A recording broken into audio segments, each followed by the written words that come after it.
하나님께서 주일 오전 여러분들에게 주시는 말씀은 요한복음 12장입니다. 요한복음 12장 12절부터 26절까지 말씀입니다. 요한복음 12장 12절서부터 26절까지 말씀입니다.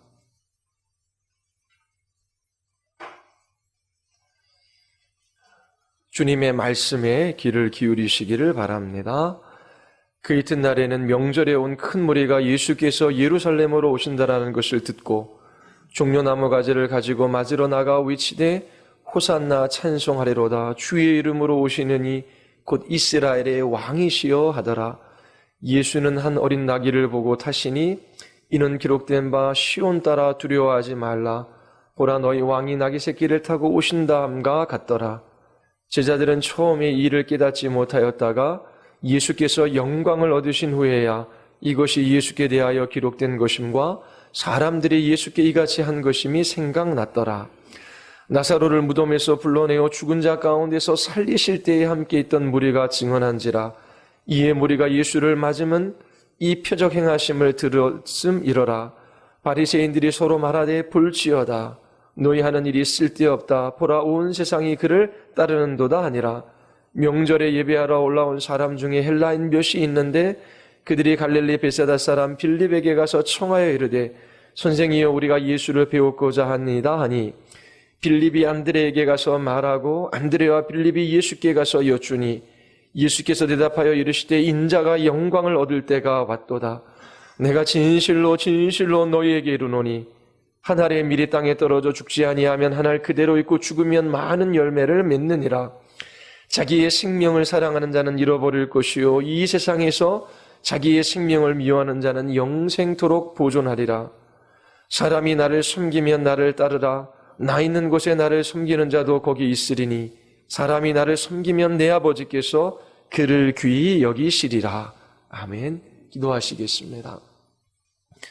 거룩하시고 자비로우신 하나님, 오늘도 하나님께서 우리를 하나님의 말씀 앞에 세워주시고 주의 음성을 듣게 하여 주심을 감사드리옵나이다. 우리의 온 마음이 하나님 한번 갈망하게 하여 주시고 오늘도 말씀하시는 주님의 말씀에 귀를 기울이게 하여 주시옵소서. 성령 하나님께서 설교자의 입술을 주장하여 주시고 선포된 복음을 사용하셔서 예수 그리스도를 바라게 하여 주시고 진실로 예수 그리스도 한 분 사랑하며 주님을 따르는 제자들로 나타나게 하여 주시옵소서. 성령 하나님께서 역사하여 주시기를 간절히 원하오며 예수 그리스도의 이름으로 기도드리옵나이다. 아멘. 하나님께 소망을 두라라고 하는 설교 시리즈를 마치고 다시금 요한복음으로 돌아왔습니다. 요한복음 12장의 주제는 예수님의 죽음입니다. 예수님의 죽음을 중심에 두고 이 12장을 집에 가서 다시 한번 읽어 보십시오. 이전에 12장 1절서부터 8절까지의 말씀을 살펴보았지요. 마리아는 예수님의 장례를 준비했습니다. 물론 그녀 자신이 예수님의 장례를 준비하고 있음을 알지는 못했습니다. 그러나 예수님께서 자신의 죽음에 관해서 말씀하시며 예수님 자신에 대한 마리아의 그 마음의 태도가 어떠한지를 보시고 그녀와 그녀의 행위를 받으시지요. 그리고 오늘 본문은 예수님께서 영광 받으실 것을 말씀하십니다.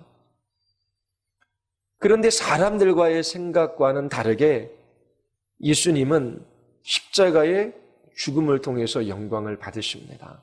이 진리를 선포하셔요. 그리고 예수님을 보기를 원하는 사람, 예수님을 따르는 사람들, 그들이 예수님과 함께 영광받기 위하여 죽어야 한다라고 하는 것도 이 본문에서 우리에게 말해주고 있습니다. 예수님의 십자가에서 죽으신 것을 마음속에 염두에 두시며 이 설교를 들으시기를 바랍니다. 여러분들을 기쁘게 하는 것이 무엇입니까? 그것 중 하나는 적은 비용으로 최대의 효과를 끌어내는 것입니다. 여기 학생들이 있지요. 많이 시험 공부하지 않았는데 잘 찍어서 좋은 성적이 나왔어요. 밤새며 공부했던 친구들보다 더 성적이 잘 나왔어요. 기쁘겠습니까? 슬프겠습니까? 이거는 사단의 시험이다. 내가 공부를 안 했는데 이렇게 성적이 잘 나오다니. 그 애통하고 상한 심령으로 나는 이 성적을 받을 만한 자격이 없는 사람입니다. 그렇게 하겠습니까? 기분이 좋지요. 뿐만 아니라 집을 샀어요. 근데 몇 년이 안 돼서 몇 억이 올랐습니다. 어떻습니까? 별 표정이 그런 거 생각을 안 해보신 모양입니다. 은행에 돈 놔둬봤자 이자도 안 붙어요. 그런데 부동산을 사놨더니 몇 억이 뛰었어요. 평생 벌어도 벌 수 없는 돈. 그걸 얻은 거예요. 막 일듯이 기쁘겠지요. 저도 제 인생 중에 정말 기쁜 일이 있었어요. 운전면허 시험 합격한 겁니다. 정말 시험 공부를 거의 안 했거든요. 앞에 한 장 풀었습니다. 그때 이제 그 시골 연천에 홍수가 나서 거기서 자원봉사 활동하느냐고 시험을 안 보려고 했어요. 그런데 집에서 운전면허 신청했으면 올라가서 봐라. 그래서 한 장 보고 시험 봤는데 80점이 그때 커트라인이었는데 딱 80점이 붙었습니다. 그 다음에 이제 실기를 봐야 되잖아요. 그렇죠? 실기도 쿠폰을 끊었습니다. 그래서 쿠폰 몇 장을 끊어서 몇 번, 3-4번 타보고 한번 봐볼까? 했는데 그것도 일종 보통 80점에 딱 붙었어요. 정말 비용도 노력도 들이지 않았는데 운전면허가 대학교 때 생긴 겁니다. 막 친구들한테 전화해서 야, 내 이렇게 운전면허를 땄다 자랑한 적이 있습니다. 로또 복권 사시는 분이 있는지는 모르겠지만 수십억, 수백억 로또 복권에 당첨됐다라고 하는 사람도 있습니다. 로또 복권이 얼마인지는 모르겠어요. 그런데 몇천 원 투자해서 몇십억을 얻었어요. 얼마나 기쁘고 즐거운 일이겠습니까? 그런데 이 12장 1절서부터 8절까지의 말씀을 보면 마리아는 엄청난 낭비를 하는 듯 보입니다. 순전한 향유 한 근, 노동자 1년치의 임금에 해당되는 것이지요. 그것을 한순간에 예수님의 발에 붓고 머리털로 깎았습니다. 수천만 원을 그냥 한순간에 사용해버린 거예요. 이 일로 인하여 가룟 유다는 마리아를 비난합니다. 그런데 예수님께서는 마리아의 마음과 그의 행동을 보시고 가룟 유다에게 마리아를 가만두어라 라고 말씀하십니다. 마리아는 다 알지는 못했지만 예수님의 장례를 준비하고 있었기 때문입니다. 예수 그리스도, 그분보다 더 소중한 보화를 여러분들은 세상에서 발견하셨습니까? 예수님께서 십자가에서 죽으신 그 일보다 더 가치 있는 일이 여러분들에게 있습니까? 예수님은 부활이요 생명이셔요. 하나님의 아들, 하나님이시죠. 그분이 이 세상에 오셨어요. 섬김을 받으러 오신 것이 아니라 많은 사람을 섬기러 오셨습니다. 자기 자신의 목숨을 대속물로 십자가에 내어주시기 위하여 오셨어요. 누가 여러분들을 위하여 대신 죽을 수 있습니까? 예수님께서 죄인인 나를 위하여 십자가에서 죽으셨어요. 이것보다 더 가치 있고 의미 있는 일, 제 인생에서는 찾을 수가 없습니다. 이렇게 가장 귀한 보화이시며 가장 가치 있는 분이신 그 예수님을 향한 여러분들의 마음의 태도는 어떻습니까? 가룟 유다와 마리아의 말과 행위를 통해서 여러분들을 한번 돌아봐 보십시오. 가룟 유다는 예수님보다 돈을 더 가치 있게 여겼습니다.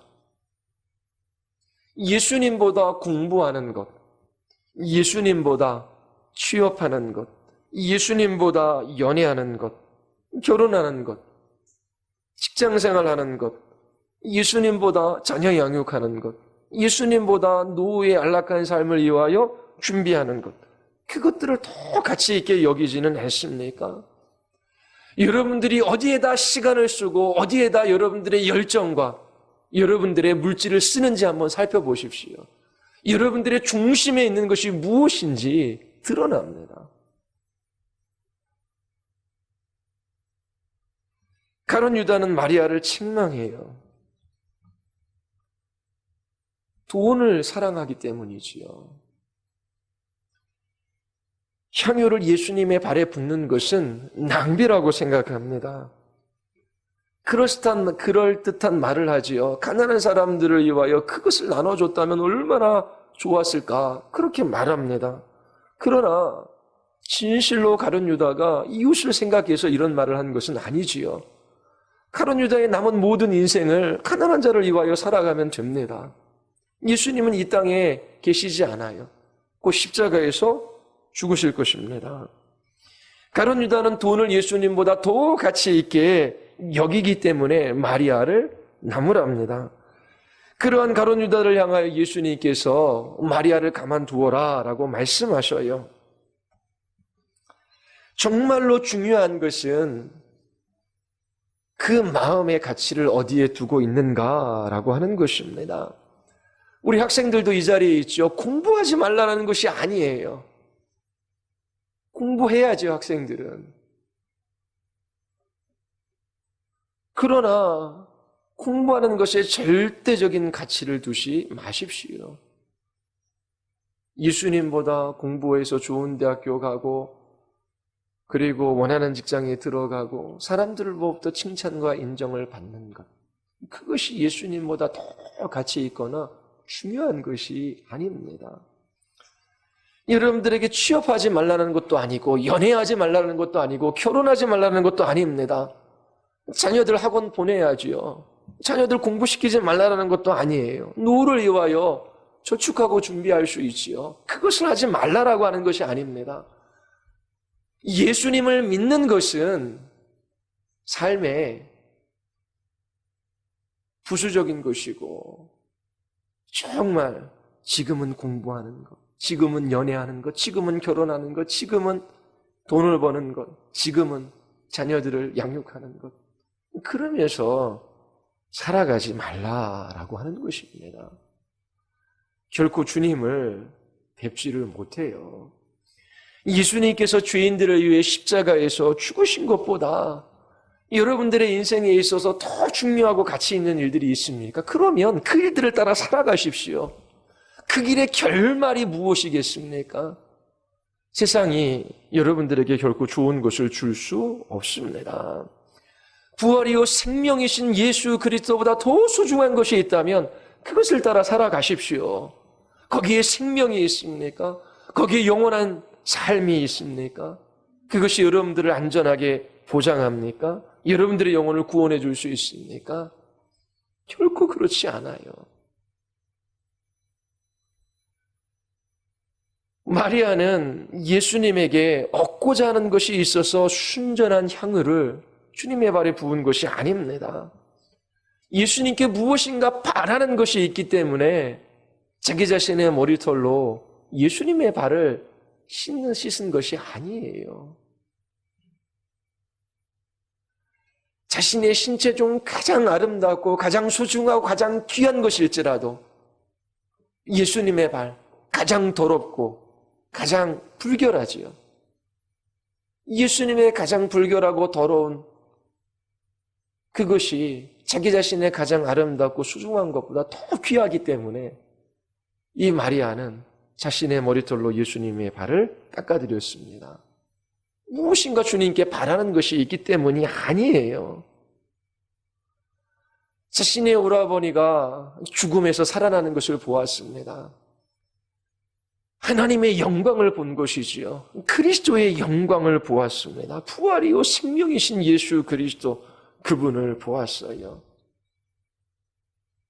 이 세상에 있는 그 무엇과도 비교할 수 없는 존귀하고 소중한 분이십니다. 예수님 자신보다 더 가치 있고 의미 있는 것은 이 세상에 없어요. 그래서 마리아는 온 마음으로 예수님을 향한 바른 마음의 태도를 보인 것입니다. 여러분들은 예수님에 대해 어떤 마음의 태도를 보이고 있으십니까? 예수님의 가치에 걸맞는 마음의 태도를 보이지 않는 것, 그러한 삶을 살아가지 않는 것이 불경건한 죄인의 삶입니다. 예수님보다 돈을 더 사랑해요. 예수님보다 공부하는 것, 예수님보다 결혼하는 것, 예수님보다 직장생활하는 것, 예수님보다 노후 준비하는 것, 그런 것들이 더 소중하게 여기는 사람들이 이 세상에는 많아요. 근데 교회 다니는 사람들도 그러는 사람들이 있어요. 돈이 어느 정도 있어야 잘 살 수 있지. 그런 말에 귀를 기울이지 마십시오.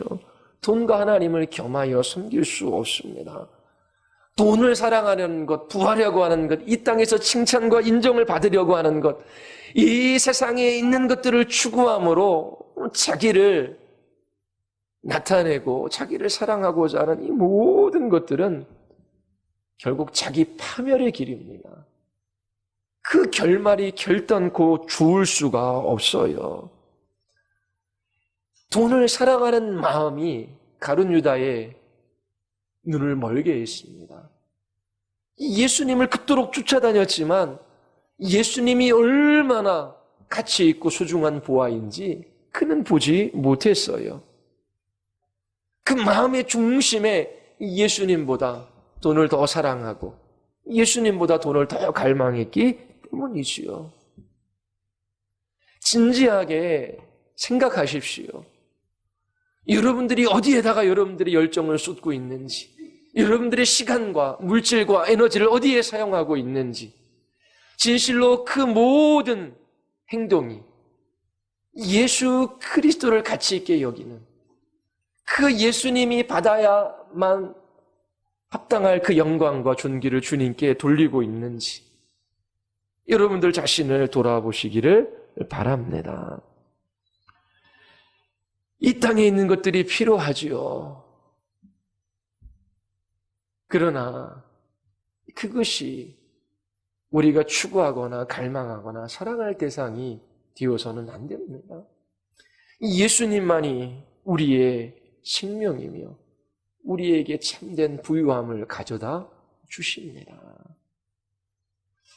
오늘 본문은 두 부분으로 나눌 수 있어요. 첫째 부분은 12절과 19절이고요. 둘째 부분은 20절과 26절입니다. 첫 번째 부분에서 요한이 이야기하고자 하는 것이 있어요. 첫 번째 요점은 예수님은 이스라엘의 왕이시다라고 하는 것입니다. 예수님은 이것을 기꺼이 받아들이셔요. 요한복음 6장 15절에 보면 오병이어의 기적을 경험한 사람들이 예수님을 쫓아다닙니다. 많은 무리들이 예수님을 임금 삼고자 합니다. 그러나 예수님께서는 그들을 피하여 산으로 가셨습니다. 그러나 오늘 본문 말씀을 읽어보면 예수님께서는 열렬히 자신을 이스라엘의 왕으로 환영하는 그 인파들을 물리치지 않으셔요. 이게 첫 번째 부분에서 이야기하는 것입니다. 두 번째 부분은 예수님이 이스라엘의 왕이 뿐만 아니라 온 세상의 왕이심을 요한이 말하고 있습니다. 자, 그러면 이런 것들이 어떻게 본문에 기록되어져 있는지 12절, 13절서부터 우리 같이 한번 보겠습니다. 자, 12절, 13절 우리 같이 한번 읽을까요? 그 이튿날에는 명절에 온 큰 무리가 예수께서 예루살렘으로 오신다라는 것을 듣고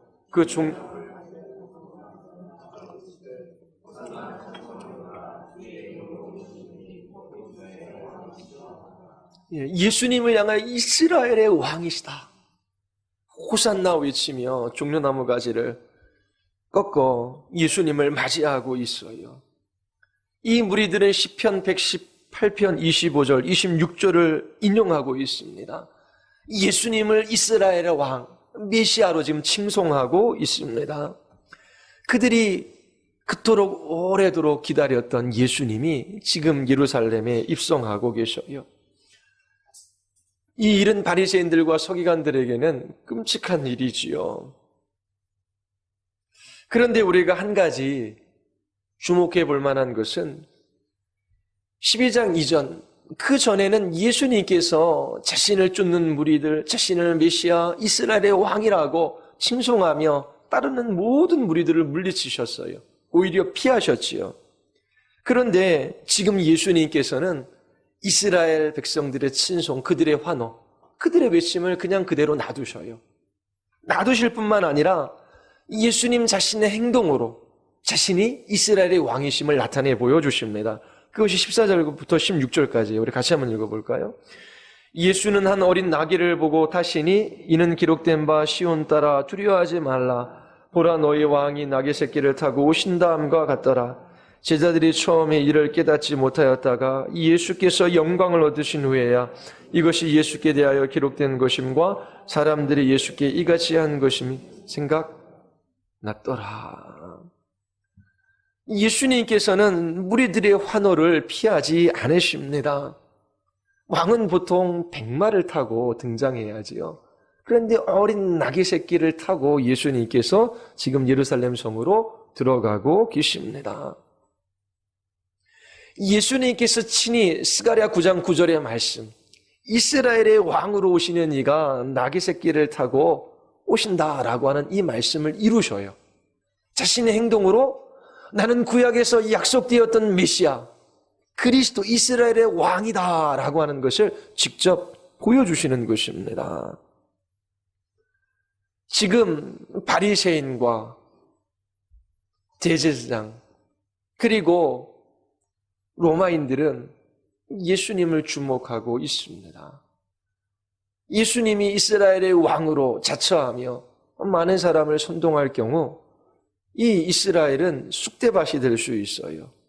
예수님 자신에게 지금 가장 위험한 때입니다. 그런데 지금 이제 예수님은 나는 이스라엘의 왕, 메시아임을 행동으로 보여주고 계십니다. 그리고 놀라운 구절이 하나 있어요. 12장 9절입니다. 바리새인들이 서로 말하되 볼지어다 너희 하는 일이 쓸데없다 보라 온 세상이 그를 따는도다 하니라. 바리새인들이 뭐라고 얘기합니까? 온 세상이 예수님을 따른다. 이렇게 말하고 있어요. 바리새인들은 예수님을 대적하는 사람들입니다. 그런데 그들은 그들이 하는 말의 의미를 다 알지 못해요. 온 세상이 지금 예수님을 따르고 있습니까? 유대인의 명절 유월절이에요. 유대인들이 대부분 환영하고 있지요. 온 세상이 예수님을 따르는 것이 아닙니다. 그런데 지금 바리새인들은 온 세상이 예수님을 따른다라고 말하고 있어요. 묘한 말이지요. 그렇지 않습니까? 자, 왜 이런 것을 요한이 기록했는지 20절부터 26절을 보면은 드러납니다. 자, 뜬금없이 헬라인들이 등장해요. 12장 20절부터 22절 같이 한번 읽어볼까요? 명절에 예배하러 올라온 사람 중에 헬라인 몇이 있는데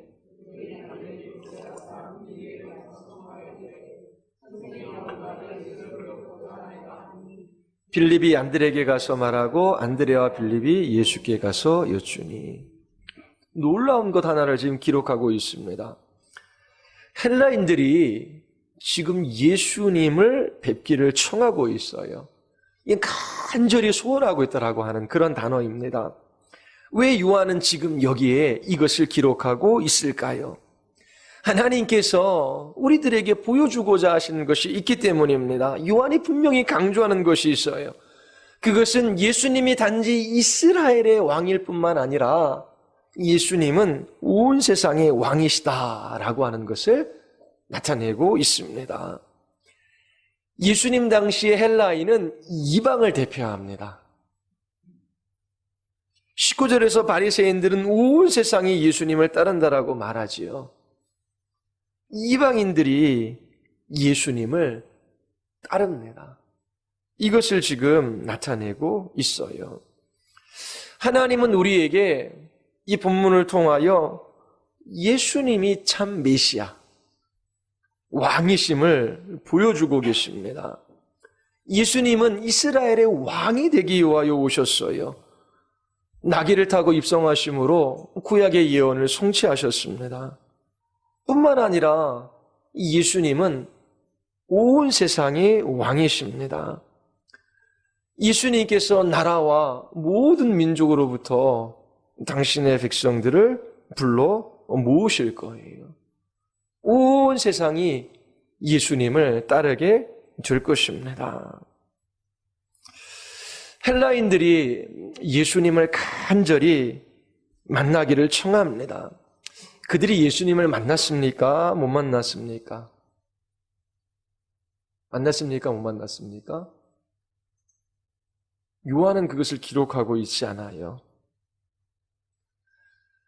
헬라인들이 예수님 만나기를 청합니다 라고 말씀하시자 예수님께서 뭘 하셔요? 말씀을 하셔요. 무슨 말? 진리의 말씀. 이것 또한 우리를 위한 것입니다. 예수님을 만나기를 원하는데 예수님께서 진리로 예수님 자신을 지금 나타내 보여주고 계셔요. 오늘날도 마찬가지입니다. 예수님을 만나기를 원하는 사람들에게 예수님께서 진리의 말씀으로 찾아오시는 거예요. 예수님께서 자신을 나타내는 방식이지요. 예수님께서 23절 무엇이라 말씀하십니까? 예수께서 대답하여 이르시되 인자가 영광을 얻을 때가 왔도다. 예수님께서 지금 영광을 얻을 때가 왔도다라고 말씀하셔요. 예수님께서 영광의 길을 걷고 계십니다. 이 영광의 길을 걷고 계신 예수님을 뵙기를 원하는 것은 당연하지요. 예수 그리스도 그분을 만나기를 원합니다. 여러분들도 영광스러운 분, 영광의 길을 걷고 있는 사람, 지금 많은 사람들이 이스라엘의 왕이라고 칭송하고 있는 그분 만나기를 원하지 않습니까? 하나님 아버지께서 아들을 죽음에서 일으켜 세워주실 때, 그리고 아버지께서 모든 이름 위에 뛰어난 이름을 아들에게 주사 모든 사람들이 만유가 예수님 앞에 무릎 꿇게 될 때에 예수님께서 가장 영광스럽게 되십니다. 지금 헬라인들은 예수님 만나기를 청하고 있어요. 그들 또한 예수님처럼 영광스럽게 될 수 있습니다. 예수님의 제자들도 이 날만을 기다렸어요. 예수님께서 영광스럽게 될 날, 우리도 왕이 되신 그리스도 옆에서, 이 예수님 옆에서 좋은 자리를 차지하고 이 나라를 다시 독립하고 채권할 수 있을 것이라고 생각했겠지요. 그런데 헬라인이나 이 제자들이 생각한 것과는 다른 방식으로 예수님께서 또 다른 진리를 말씀하셔요. 그들이 예기치 못했던 진리이지요. 12장 24절입니다. 다 같이 한번 읽어볼까요? 내가 진실로 진실로 너에게 이르노니 한 알의 밀알이 땅에 떨어져 죽지 아니하면 한 알 그대로 있고 죽으면 많은 열매를 맺느니라. 예수님께서 말씀하십니다. 나는 영광의 길을 걷고 있다. 그 길은 죽음을 통과하는 길이다. 나는 죽음을 통해서 많은 열매를 맺게 될 것이다. 내가 죽지 않는다면 그 어떠한 열매도 맺을 수 없다. 그냥 하나의 밀알 그대로 있을 뿐이다. 내가 죽지 않는다면 너희는 구원을 받지 못할 것이다. 어떠한 열매도 없을 것이다 라고 말씀하셔요. 예수 그리스도께서 하나의 밀알로 십자가에서 죽으심으로 믿는 많은 사람들이 구원받을 것을 지금 말씀하고 계십니다. 나 보기를 원하느냐? 나와 함께 영광 받기를 원하느냐? 그러면 내가 걸어가는 길을 보아라. 나는 죽음의 길을 걸어가고 있다. 그리고 이 길을 통해서 많은 열매를 맺을 것이다. 이것을 보아라 라고 지금 말씀하고 계셔요. 예수님은 제자들과 헬라인들에게 예수님 자신에 관한 진리를 말씀하셔요. 물론 이것은 우리에게도 진리입니다. 그리고 헬라인과 제자들, 우리들이 따라야 할 진리이기도 합니다. 25절과 26절 한번 보십시오. 같이 한번 읽겠습니다. 자기의 생명을 사랑하는 자는 잃어버릴 것이요 이 세상에서 자기의 생명을 미워하는 자는 영생하도록 보존하리라. 사람들이 나를 섬기려면 나를 따르라. 나 있는 곳에 나를 섬기는 자도 거기 있으리니 사람이 나를 섬기면 내 아버지께서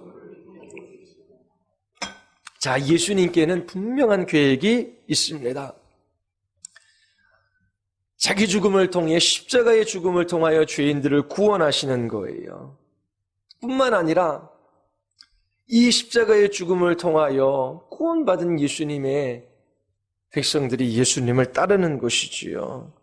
예수님을 뵙기를 원하는 사람들이 예수님이 걸었던 그 길을 걸어가는 것을 지금 예수님께서 말씀하고 계십니다. 예수님은 예수님 만나 뵙기를 원하는 헬라인들을 향하여 한 가지 진리의 말씀을 자기 자신에 관해서 하고 계시지요. 인자가 영광을 받을 때가 온다. 이 영광은 마치 한 알의 밀알이 땅에 떨어져 죽음으로 많은 열매를 맺는 것처럼 나의 죽음을 통하여 많은 열매를 맺는 것이다 라고 말씀하셔요. 예수님에 관해서 이게 진리지요. 죽음을 통해서 영광을 보시는 것입니다. 그런데 단지 예수님께서 십자가에서 죽으시고 우리를 구원하시는 것만 말씀하시는 것이 아니라 우리에 관해서도 이 말씀은 진리예요.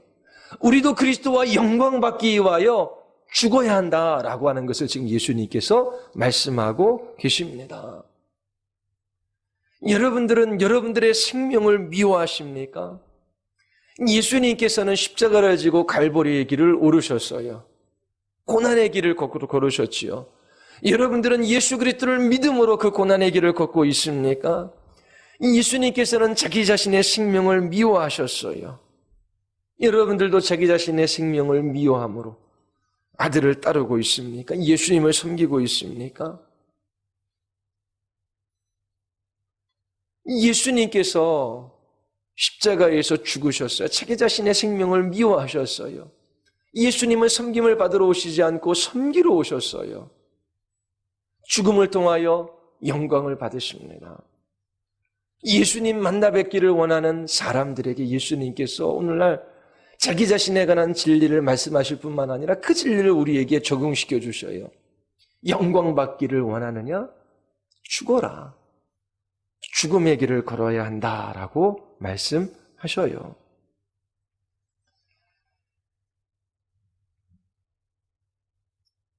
예수님께서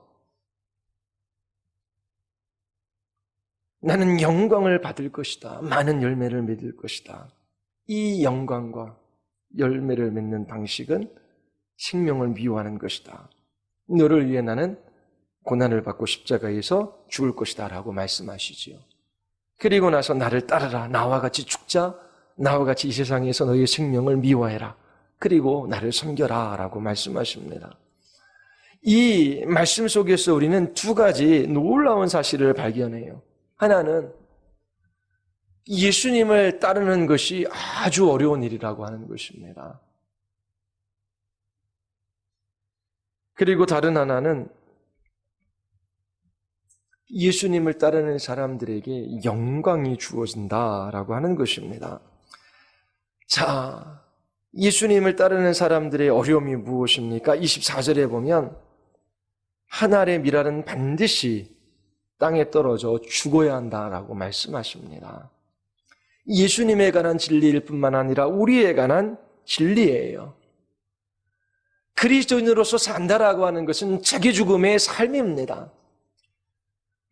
예수 그리스도를 떠난 자기 생각, 예수 그리스도가 중심이지 않은 자기 정서, 예수님을 따르고자 하지 않는 자기 의지, 그것을 부인하는 것이지요. 십자가에 못 박는 것입니다. 그것이 쉽습니까? 나는 지금 이 일을 하고 싶지 않아요. 할 마음도 없고 그런 환경도 상황도 안 돼요. 그런데 주님께서 말씀하셔요. 두 사람이 제가 주례를 섰는데 신방을 갔더니 이 가정은 오래 못 가겠구나 그런 생각이 들더라고요. 제가 잘 모르는 형제자매인데 청년부 목사님이 주례 좀 서주셔야 된다고, 그리고 본인이 보장한다고.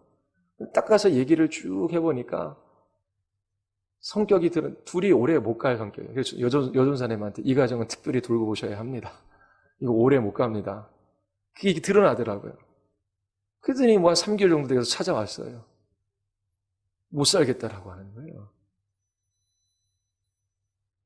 진리의 말씀을 가르치지요. 남편 아내, 하나님의 가정을 이렇게 해라. 그래서 뭐 돌아가는데 또 싸우고 연락하고 또 그래요. 근데 한 번은 이제 저는 이제 모르는 가정인데 좀 나이 드신 분들인데 그 담임 목사님께 가가지고 이제 그쪽 교구 목사님이 이제 목사님을 만나게 해드린 모양이죠. 이 가정이 이혼한다는데 목사님 이혼하지 말라. 근데 이혼하고 교회를 떠났어요.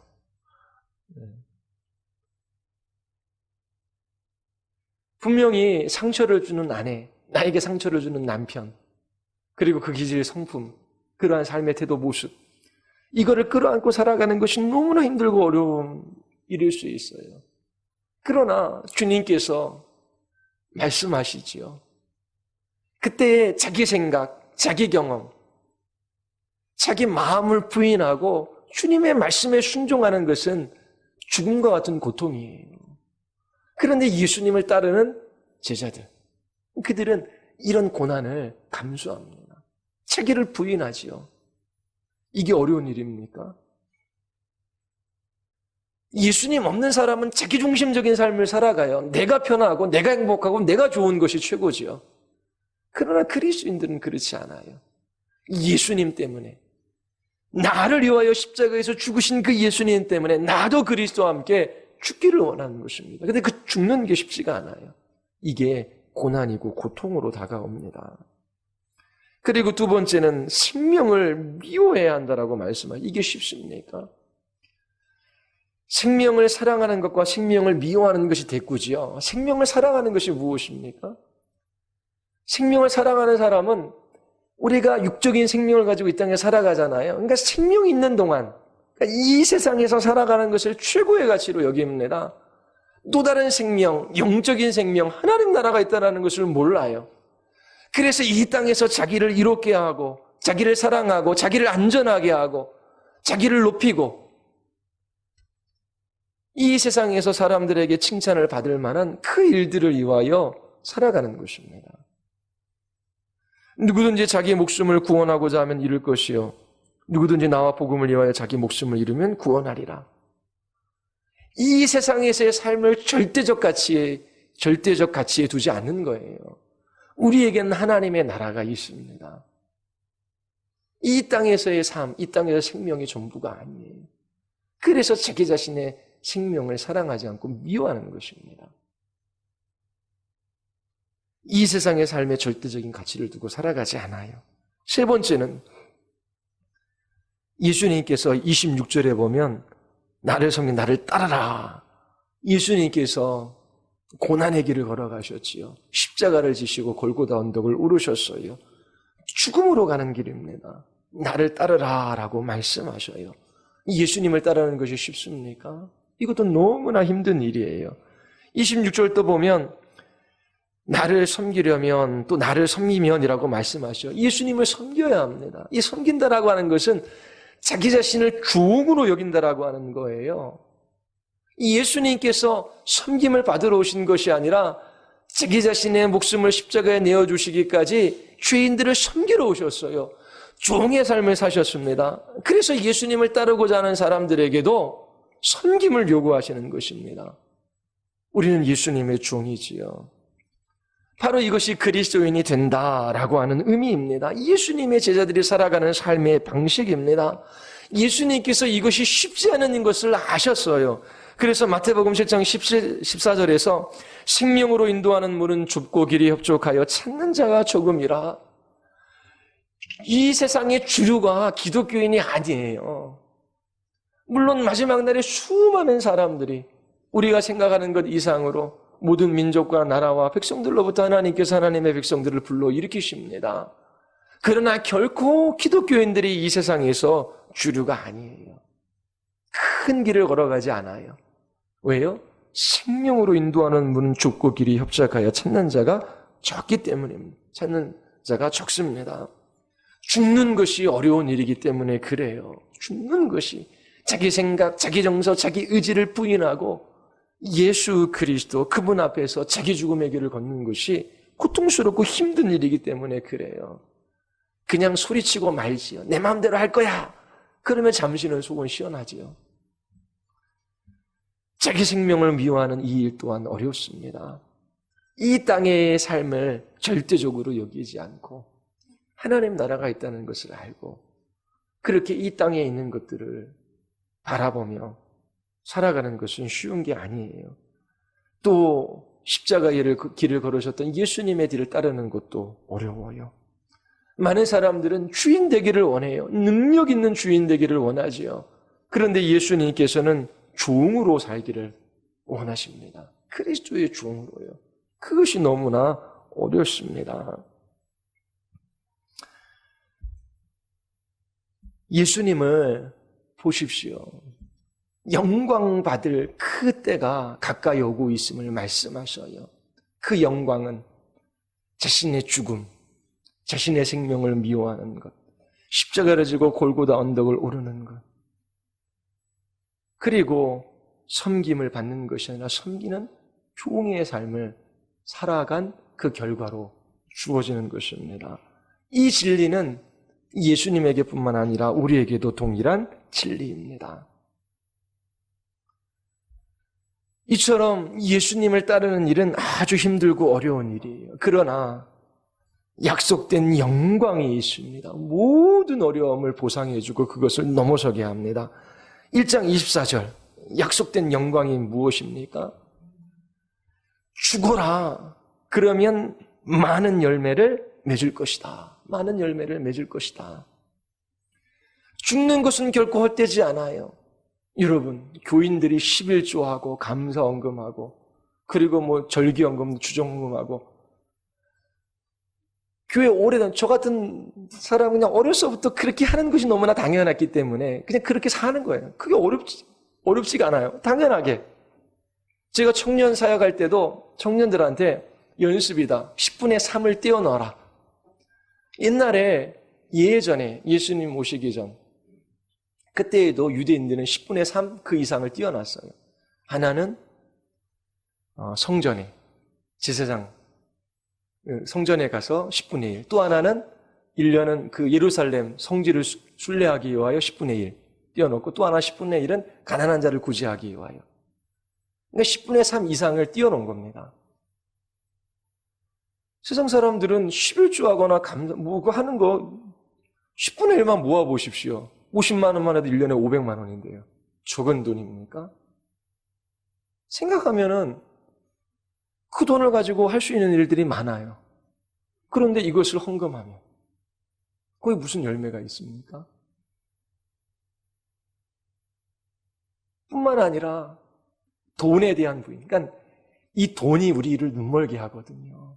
그래서 돈을 조인이 우리를 주인 삼지 못하게 하는 방법이 뭐냐면 열심히 흩는 거예요. 나누는 겁니다. 열심히 써야 돼요. 그게 돈의 노예가 되지 않는 방식이에요. 흩으면 돼요. 흩으면.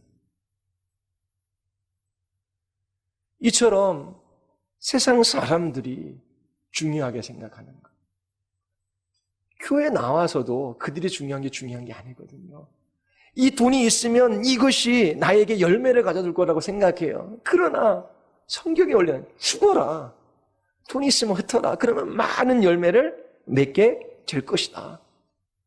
자기 돈을 가지고 자기를 위하여 써서 자기 즐거움을 찾은 그것과 비교할 수 없는 많은 열매를, 이 영광을 주시겠다라고 주께서 약속하셔요. 11조 헌금 많이 하면 하나님께서 10배, 100배 준다는 그런 말씀 아닙니다. 이슬람교는 그렇게 얘기를 해요. 돈을 헌금하면 이 땅에서 많은 열매를 보게 될 것이다. 이 열매가 어떻게 나타나는지 다 알지는 못해요. 그러나 사람들이 중요하게 생각하는 같이 이래야지 내가 세상에 살지, 그것들을 부인하며 주님을 따라가십시오. 반드시 많은 열매를 맺어요. 죽음을 통하여 열매를 맺습니다. 그리고 25절, 자기 생명을 사랑하면 그것을 잃게 되지요. 그런데 우리의 생명을 미워하면 어떻게 됩니까? 영원한 생명을 얻습니다. 이 세상에서 자기 생명을 미워하는 자는 영생하도록 보존하리라. 영생하도록 보존하리라. 하나님께서 그를 지키시고 보호하시고 영원한 삶을 살게 하십니다. 영원을 잇대는 삶을 살아요. 주님과 교통하며 교제하는 삶을 살게 하십니다. 이 땅에 있는 것을 절대적으로 여기지 마십시오. 무엇인가 소유해도 그것 때문에 과도하게 기뻐하고, 또 여러분들이 건강을 잃거나 무슨 소유를 잃어도 과도하게 슬퍼하지 마십시오. 그것들이 우리의 행복과 불행을 결정하는 것은 아니에요. 우리의 소망은 하나님의 나라에 있습니다. 여러분들의 생명을 미워하십시오. 그리고 예수님이 가셨던 그 갈보리 길, 우리가 동일하게 예수님과 함께 그 길을 걸어갈 수는 없지만 우리 또한 예수 그리스도를 위한 고난을 마다하지 않고 그 길을 걸어야 돼요. 그 결과가 무엇입니까? 나 있는 곳에 나를 섬기는 자도 거기 있으리라. 이것은 천국 하나님의 나라를 의미하지요. 요한복음 14장 3절에 가서 너희를 위하여 거처를 예비하면 내가 다시 와서 너희를 내게로 영접하여 나 있는 곳에 너희도 있게 하리라. 나 있는 곳에 나를 섬기는 자도 거기 있으리라. 하나님의 나라를 우리에게 유업으로 주십니다. 26절 또 보면 네 번째로 하나님의 영광된 약속이 무엇입니까? 우리는 종으로 살아야죠. 하나님 아버지께서 예수 그리스도의 종된 삶을 살아가는 사람들에게 무슨 일을 하십니까? 사람들이 나를 섬기면 내 아버지께서 그를 귀히 여기시리라. 하나님께서 존귀 여기신다라고 하는 것입니다. 하나님께서 그 사람을 인정하시고 하나님께서 이 사람이 얼마나 가치 있고 소중한 사람인지를 하나님께서 나타내 보여주시는 겁니다. 잊지 말아야 할 것 두 가지. 그리스도인의 삶은 어려워요. 그러니까 그리스도인 예수님을 만나고 그분의 영광에 동참하고자 하는 사람, 반드시 죽음을 통과해야 합니다. 고난의 길을 걸어가야 돼요. 종의 삶을 살아가야 돼요. 주님을 따라야 돼요. 이게 너무 힘들어서 예수님을 떠나가는 사람들이 많았습니다. 부자 건원이 예수님께 찾아와 내가 어떻게 하면 영생을 얻을 수 있습니까? 그래, 너 율법 모두 지켰니? 네, 지켰습니다. 그러면 내가 소유한 것 가난한 사람들에게 나눠주고 나를 따르라. 그때 심히 근심하며 이 부자 청년이 돌아갑니다. 왜요? 자신의 부유함도 돈도 예수님도 둘 다 얻기를 원하는 것이지요. 제자들에게는 그런 것이 없어요. 어떻게 사랑하는데 내 아내를 제일 사랑하고 두 번째 사랑하는 여자가 있습니다. 그게 사랑입니까? 예수 그리스도만이 절대적이고 최고의 가치. 모든 사람에게 헌금하고 나를 따르면 내 제자가 되고 구원받으리라. 그런 말씀이 아니지요. 그 마음의 중심이 무엇인가를 말씀하고 계셔요. 그리스도를 따르고자 하는 사람, 주의 영광을 보고 여러분도 그 주님과 함께 영광스럽게 되기를 원하십니까? 그냥 되는 게 아니에요. 죽음의 길을 걸어가야 합니다. 이 길이 너무 힘들다고 생각하면 주님을 떠나 세상으로 가십시오. 세상의 가치를 따라 이 세상의 생명을 사랑하며 살아가십시오. 그러나 그 마지막은 파멸임을 잊지 마십시오. 분명히 예수님을 따르는 삶은 힘듭니다. 그러나 그 고난을 넘어서는, 그 고난을 능가하는 넘치는 기쁨과 영광 또한 있음을 잊지 마십시오. 그리스도인들은 자기 죽음의 삶을 살아갑니다. 자기 자신의 생명을 이 세상에서 미워해요. 예수님을 따릅니다. 그리고 예수 그리스도의 종된 삶을 살아갑니다. 그렇게 될 때 우리는 많은 열매를 맺어요. 우리의 생명이 영원히 보존됩니다. 하나님 아버지께서 우리를 존귀히 여기셔요. 주님의 나라가 우리에게 주어집니다. 주님과 같은 영광스러운 몸으로 우리를 변화시켜 주시죠. 주님의 영광에 참여합니다. 예수님께서 이 12장에 들어오셔서야 자신의 죽음을 이야기하고 또 이스라엘의 왕일 뿐만 아니라 온 세상의 왕이심을 인정하십니다. 예수님께서 영광 받을 때가 가까이 다가오신 것이지요. 그 영광은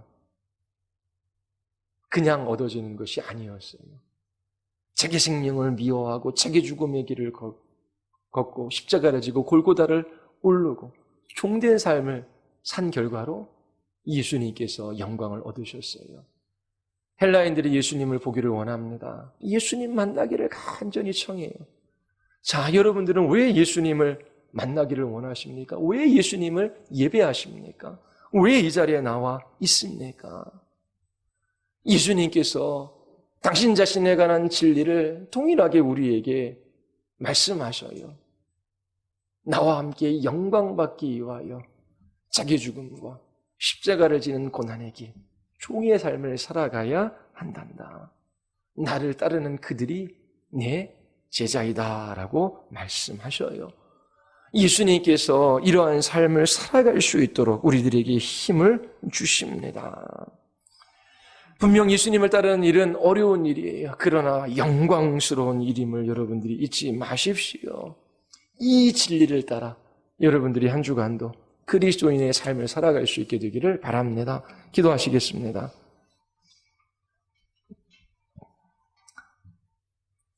우리 이 시간 기도할 때에 하나님, 우리의 마음속에 소중하고 가치 있게 여기는 것이 무엇인지, 나의 시간과 물질과 에너지와 열정을 쏟아서 하고자 하는 일이 무엇인지 하나님 돌아보게 하여 주시옵소서. 먹고 사는 일이 힘들기 때문에 주님 저는 이 일을 합니다. 그것이 아니지요. 부르신 그곳에서 그리스도인으로 살아가는 것입니다. 우리 시간 기도할 때 하나님, 예수님을 따라 자기 죽음과 고난의 길을 걷게 하여 주시옵소서. 주님을 따르기를 원합니다. 주님의 종으로 살아가기를 원합니다. 주님께서 죽음을 통하여 영광을 받으셨던 것처럼 우리에게도 주님과 같은 영광을 약속하셨습니다. 이 약속의 말씀을 붙들고 저희들이 진리를 따라 한 주간도 살아갑니다.